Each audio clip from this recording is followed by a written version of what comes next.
Megastar Chiranjeevi ఇండియాలోని legendary హీరోస్లో ఒకరు అనే విషయం అందరికీ తెలిసిందే.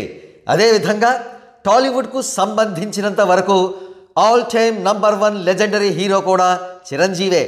ఆబ్వియస్లీ చిరంజీవి గారికి ఇతర హీరోలకి దక్కని ఎన్నెన్నో ప్రివిలేజెస్ దక్కుతూ ఉంటాయి. అందులో భాగంగానే వచ్చే జనవరి 22వ తేదీన జరగనున్న అయోధ్య రామాలయ ప్రారంభోత్సవానికి మెగాస్టార్కు ఆహ్వానం అందింది. ఇతర ఇండస్ట్రీలకు చెందిన లెజెండరీ హీరోస్ రజనీకాంత్కు, మోహన్ లాల్కు కూడా ఆహ్వానం అందింది. ఇక్కడే వచ్చింది అసలు సమస్య. చిరంజీవితో ప్రతి విషయంలోనూ కూడా పోటీ పెట్టుకుందామని తప్పించిపోయే కొంతమంది బాలకృష్ణ ఫ్యాన్స్ కానీ, కులగజ్జి మీడియా కానీ చిరంజీవికి అయోధ్య ఆహ్వానంపై రగిలిపోతున్నారు. ఒక నంబర్ 1 హీరోతో పోటీ పెట్టుకోవడం ఎంత మాత్రం తప్పు కాదు.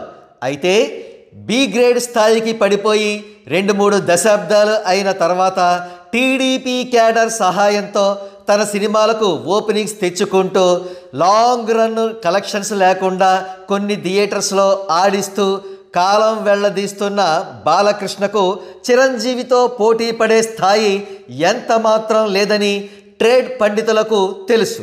అయినప్పటికీ వాస్తవాలను జీర్ణించుకోలేని కులగజ్జి మీడియా అధిపతులు రామోజీరావు వంటి వారు చిరంజీవిని డిగ్రేడ్ చేస్తూ బాలకృష్ణను జాకీలేసి లేపి ఆర్టికల్స్ వ్రాస్తూనే ఉంటారు.